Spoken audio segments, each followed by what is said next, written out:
What's going on, guys? Before this video starts, I just want to say that remember that these are just our opinions. They're not confirmed facts or details or anything like that. I had a lot of fun making this video, but please don't like or dislike the video just because you have different opinions than us or you saw something different than we didn't. Alright, hope you guys enjoyed the video and have a nice day. What's going on, everyone? My name is MrBossFTW, and this is going to be a Black Ops 2 trailer breakdown, and I'm here with my friend Nero. Hey guys, what's going on? We're going to be breaking down this trailer. We're going to be pointing out some of the obvious stuff that I'm sure a lot of you guys have seen already, but we're going to also be pointing out hopefully some stuff you guys haven't noticed because we have looked at this pretty in depth, and I think there's a lot of things in here that are very well hidden and a lot of people may not have noticed them.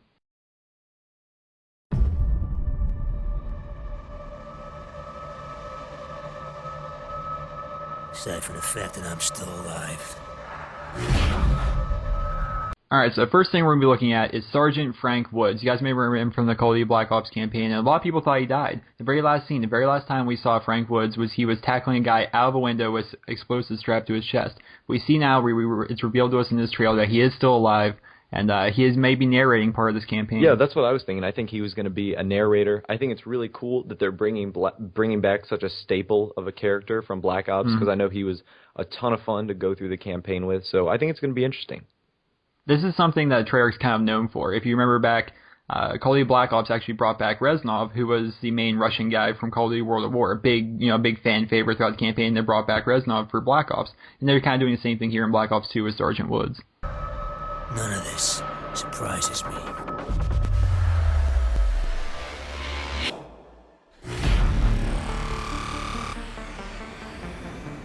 Technology got stronger. Alright, so right here we have this super giant battle Star Wars tank that I think is going to be in the campaign only. I'm not sure if it is going to be in the multiplayer. I could only see that as some enormous 20 kill streak, but I think that's a little too intense for multiplayer in my opinion. I think it's far too intense for multiplayer, but I think it's going to be a great addition to the campaign because it's something we haven't seen yet in a Call of Duty game. Kind of this futuristic Modern Warfare series, obviously by Infinity Ward, has been somewhat futuristic and somewhat modern, but this is way past anything that Infinity Ward's ever done. So we're going to be seeing a lot of stuff that we're yet to see in any previous Call of Duty title. At first glance, you may be wondering what piece of aircraft this is. At first glance, you might think this is the same Blackbird from Call of Duty Black Ops. Well, it's not. This is actually a different piece of aircraft known as the X-47A Pegasus, which we're going to be breaking down much further in depth throughout this video. Weaker.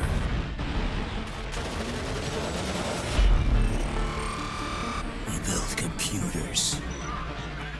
Alright, so right here it looks like this guy is pulling some sort of handgun out of his pocket, and it kind of looks like it is a Desert Eagle, which is kind of new because Treyarch has never put a Desert Eagle in either one of their games, World at War, Black Ops, and now Black Ops 2, so this is going to be a new and interesting feature to the game.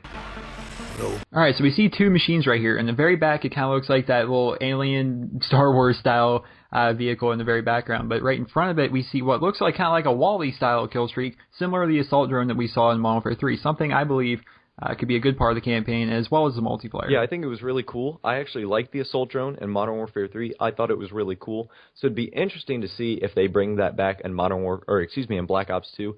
And right above the little Star Wars guy, you can see that quad rotor prototype kill streak as well. It's something to throw in there as well. Bats. Unmanned armies, and no one ever asks what happens when the enemy steals the keys. Now we're going to freeze frame right here for you, and what we're going to be seeing is the City of Los Angeles evac routes. Now that's saying to me that we're going to be featuring parts of the campaign, or possibly parts of the multiplayer, are going to be set in America, which is something we've seen in Modern Warfare 2, we've seen it in Modern Warfare 3, but we're yet to see that in a Treyarch-style game. All Treyarch games are kind of a classic wars, they've been fought overseas. This is the first time in a Treyarch game we're going to be seeing anything from the United States featured in both the campaign and the multiplayer. And the things they built to keep us safe are turned against us.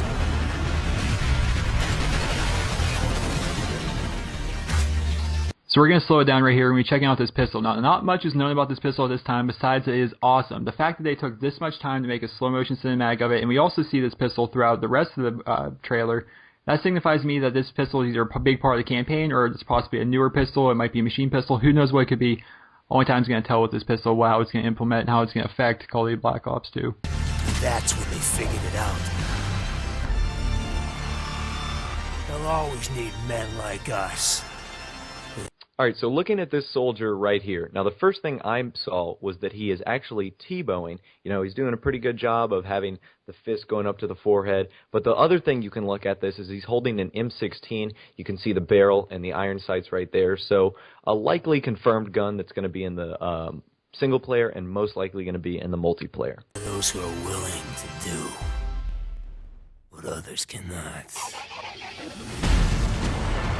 So now we're checking out what looks like a very futuristic, very advanced form of the Osprey Gunner. We see it raining down here. Obviously kind of looks like it's in the campaign right now, but whether or not this is actually part of the multiplayer, only time's going to tell. We're going to have to wait for the Black Ops 2 multiplayer reveal trailer to see that. But for right now, it looks like there may be some form of a chopper gunner or some form of an Osprey Gunner implemented here into the game. Alright, so one thing I see right here is this soldier is actually holding an LMG that looks to be like a saw. So we can kind of tell that that might be a confirmed gun for the campaign and most likely the multiplayer.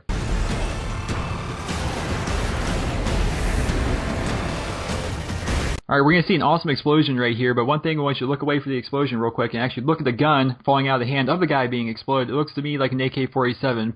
Pretty much a confirmed gun. I mean, just about every Call of Duty game features the AK-47, or at least a variant of the AK-47, so chances are it's going to be in both the campaign as well as the multiplayer.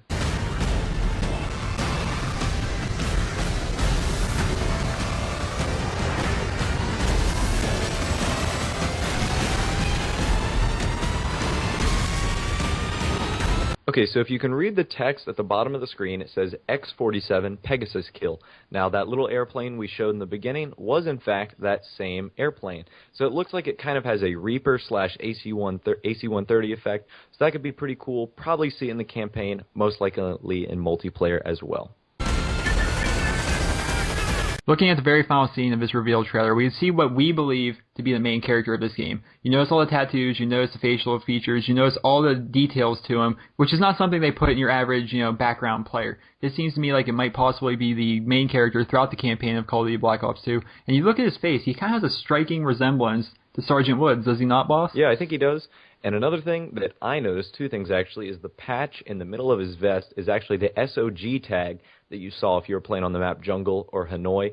And to the very left of that, or for the right of him, it has a patch that has his last name. Now, I can't make it out properly, but it looks like it says Harper. So I don't know if that's his first name or his last name. Time will only tell, but that has been the Black Ops 2 reveal trailer. Hope you guys all enjoyed.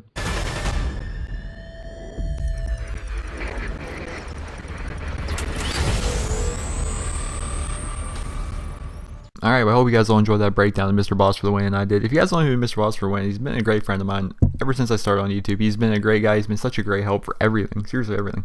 So if you guys, there's a link in the description. Go to the channel. You guys can go check that out. But now it's time for the post roll. On the left-hand side of your screen is a game of Griffball I got playing Halo Reach, which I never even really played Halo or Griffball, but this was so fun, so I recorded it and I posted it for you guys. I thought it was a blast. On the right-hand side of your screen is the latest episode of on Monday using the L118A sniper rifle on the map interchange.